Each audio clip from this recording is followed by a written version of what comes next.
നമസ്കാരം. Raf talks ഫുട്ബോളിലേക്ക് ഏവർക്കും സ്വാഗതം. ഇന്നലെ ഇംഗ്ലീഷ് പ്രീമിയർ ലീഗിൽ നടന്ന മത്സരത്തിൽ വിജയം നേടാൻ വമ്പന്മാരായ ആഴ്സണലിന് കഴിഞ്ഞിരുന്നു. നോർത്ത് ലണ്ടൻ ഡെർബിയിൽ ടോട്ടൻഹാമിനെ അവർ പരാജയപ്പെടുത്തിയത് ഏകപക്ഷീയമായ ഒരു ഗോളിനാണ്. മത്സരത്തിൻ്റെ 64-ാമത്തെ മിനിറ്റിൽ ബ്രസീലിയൻ താരമായ ഗബ്രിയേൽ നേടിയ ഗോളാണ് അവർക്ക് വിജയം സമ്മാനിച്ചിട്ടുള്ളത്. സാക്കയുടെ അസിസ്റ്റിൽ നിന്നും ഹെഡറിലൂടെയാണ് ഈ ഒരു വിജയ ഗോൾ ഗബ്രിയേൽ സ്വന്തമാക്കിയിട്ടുള്ളത്. എന്നാൽ ഈ മത്സരത്തിന് നിരവധി താരങ്ങളെ ആഴ്സണലിൻ്റെ പരിശീലകനായ ആർട്ടറ്റയ്ക്ക് ലഭ്യമായിരുന്നില്ല. ഡെക്ലാൻ റൈസിന് സസ്പെൻഷനായിരുന്നു. ഒഡേഗാർഡ്, കലാഫിയോരി, മെറീനോ എന്നിവർ പരിക്കിൻ്റെ പിടിയിലുമായിരുന്നു. കൂടാതെ ടൊമിയാസു, കിയർണി എന്നിവരും ഈ ഒരു മത്സരത്തിൽ നിന്നും പുറത്തായിരുന്നു. ഇൻ്റർനാഷണൽ ബ്രേക്കിനിടെ സുപ്രധാന താരങ്ങൾക്ക് പരിക്കേറ്റത് ആഴ്സണലിനും പരിശീലകനായ ആർട്ടറ്റയ്ക്കും തിരിച്ചടിയാവുകയായിരുന്നു.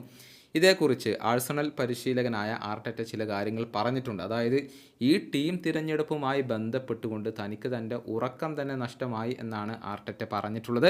അദ്ദേഹത്തിൻ്റെ വാക്കുകൾ ഇങ്ങനെയാണ്: ഈ മത്സരത്തിന് വേണ്ടിയുള്ള തയ്യാറെടുപ്പുകൾ ഞാൻ ഒട്ടും ആസ്വദിച്ചിട്ടില്ല. എനിക്കെൻ്റെ ഉറക്കം പോലും നഷ്ടമായി. ഈ മത്സരത്തിൻ്റെ 5 ദിവസങ്ങൾക്ക് മുന്നേ വരെ എനിക്ക് കൃത്യമായ പ്ലാനുകൾ ഉണ്ടായിരുന്നു. മീറ്റിങ്ങുകൾക്ക് വേണ്ടിയും ട്രെയിനിങ്ങുകൾക്ക് വേണ്ടിയും ഞാൻ റെഡിയായിരുന്നു. പക്ഷേ ഓരോരോ താരങ്ങളെ എനിക്ക് നഷ്ടമാകുന്ന വാർത്തകളാണ് പിന്നീട് എനിക്ക് കേൾക്കേണ്ടി വന്നത്. അതുകൊണ്ട് തന്നെ എൻ്റെ പ്ലാനുകൾ മുഴുവനും എനിക്ക് മാറ്റേണ്ടി വന്നു. ലഭ്യമായ താരങ്ങളെ വെച്ച് പുതിയ പ്ലാനുകൾ നിർമ്മിക്കേണ്ടി വന്നു. അത് വലിയൊരു ചാലഞ്ചായിരുന്നു. ഇതാണ് ആഴ്സണലിൻ്റെ പരിശീലകൻ ഇപ്പോൾ പറഞ്ഞിട്ടുള്ളത്. ഏതായാലും ഈ ഒരു മത്സരത്തിൽ വിജയം നേടാൻ കഴിഞ്ഞു എന്നുള്ളത് ഗണ്ണേഴ്സിനെ സംബന്ധിച്ചിടത്തോളം സന്തോഷം നൽകുന്ന കാര്യമാണ്. 4 മത്സരങ്ങളിൽ 3ലും വിജയിച്ച ആഴ്സണൽ ഇപ്പോൾ പോയിൻ്റ് പട്ടികയിൽ 2ാം സ്ഥാനത്താണ്. ഇനിയിപ്പോൾ ചാമ്പ്യൻസ് ലീഗിൽ നടക്കുന്ന അടുത്ത മത്സരത്തിൽ അറ്റ്ലാന്റയാണ് അവരുടെ എതിരാളികൾ.